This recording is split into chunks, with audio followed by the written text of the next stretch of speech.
The girl's name is Winnie, got dumped by her boyfriend after she got pregnant. For the sake of the baby, the family found a replacement for Winnie in the countryside. Winnie set off on a train, rubbing her bumpy belly. Last month Winnie was a senior in college. Now she's married in the countryside for her baby. Across a large farmland, Winnie arrived at the receiver's house. His name was Ray. Simply honest, he was so nervous to see Winnie Ray. His hands were trembling as he poured water. The first time we met, we asked each other a few questions. Ray couldn't imagine, how could anyone let such a nice girl down?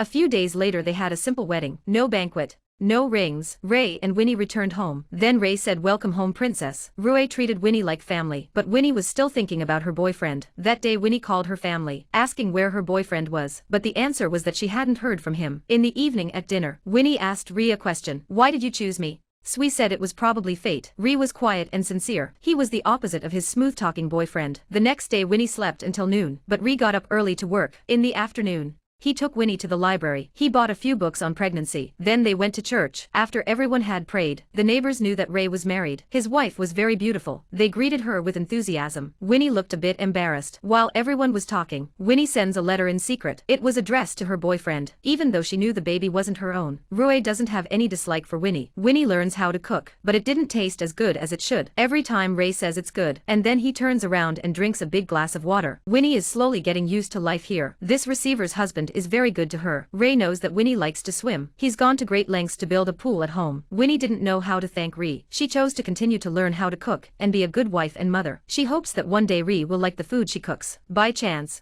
Winnie met two girls, Daisy and Bella. The three became fast friends. They tell each other about their college experiences. Winnie said she was majoring in archaeology, hoping to go to a place called Troy. Daisy also shares her secret. He had fallen in love with a prisoner of war, but it's hard for them to see each other. Winnie can only comfort Daisy. When it's time for dinner, Ray and his family talk about Troy, but the language stutters, like he'd just memorized it. But Winnie was quick to help him get over it. On the way home, Ray had a smile on his face. He thought they were getting somewhere. Ray tried to give Winnie a goodnight kiss, but Winnie avoided it. The next day Winnie went out and found a bomb shelter. Inside she found a lot of valley. Winnie was so excited to share it with Ray. Ray looked at Winnie with love on his face, but Ray thought it was just a pile of rubbish. Then he burned the contents of the shelter, and Winnie's first tantrum began. He asked Ray how he could burn all that stuff. He felt something was wrong, and put the fire out. Some of the grain was saved. Ray didn't know how to express his apology. He left a note. "All the grain in the shelter is yours, but be careful when you go in." Winnie wiped all the grain clean. Ray was there to help. The relationship between the two of them is slowly growing. I thought it would go on happily ever after, but then a letter arrives. It almost ruined their lives. A mild-tempered husband loses his temper with his wife because of a letter from his wife's former lover. A letter sent back to her. Ray chases the dog away in a rage. Then he took out the letter,